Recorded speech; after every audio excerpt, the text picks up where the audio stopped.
नमस्कार दोस्तों। आज हम पराग पारिक फ्लेक्सी कैप फंड के बारे में बात कर रहे हैं, जिसका दिसंबर 2025 में पोर्टफोलियो अपडेट आपको बता रहे हैं। फंड ने आईटीसी और पावर ग्रिड में हिस्सेदारी बढ़ाई और कई अन्य कंपनियों के शेयर्स में भी वृद्धि की। इसके साथ ही इन्फोसिस में हिस्सेदारी थोड़ी कम की है। ये बदलाव दिसंबर 2025 की अंत तक रिकॉर्ड हुआ। एयूएम यानी संपत्ति प्रबंधन लगभग 1.29-1.30 लाख करोड़ के पास पहुंच गई है। निवेश रणनीति और ट्रेडिंग एक्टिविटी। सोशल मीडिया में ये अफवाह फैली कि फंड अचानक बहुत सक्रिय हो गया है, लेकिन असल में ये साधारण पोर्टफोलियो संतुलन है। फंड का मूल लॉन्ग टर्म निवेश दर्शन अभी भी वही है। पिछले कुछ महीनों में कुछ बड़े शेयरों को जोड़ा और कुछ में वेट बदला गया है, जैसे एचसीएल टेक्नोलॉजीज, आईसीआईसीआई बैंक आदि। विदेशी शेयरों का हिस्सा।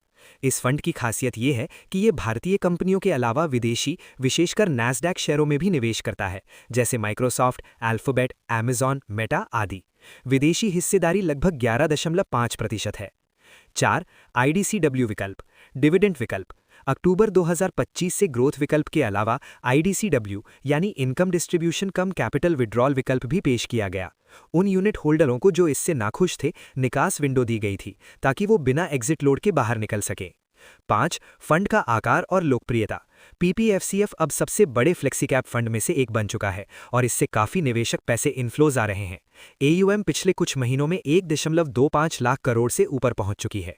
संक्षिप्त सार। फ्लेक्सी कैप फंड का मूल लॉन्ग टर्म निवेश प्लस गुणवत्ता कंपनियों में भरोसा तकरीबन वैसा ही है। दिसंबर में पोर्टफोलियो में कुछ प्रमुख बदलाव हुए। विदेशी शेयरों की भागीदारी भी फंड की ताकत बनी हुई है। अब ग्रोथ के साथ आईडीसीडब्ल्यू विकल्प भी उपलब्ध है।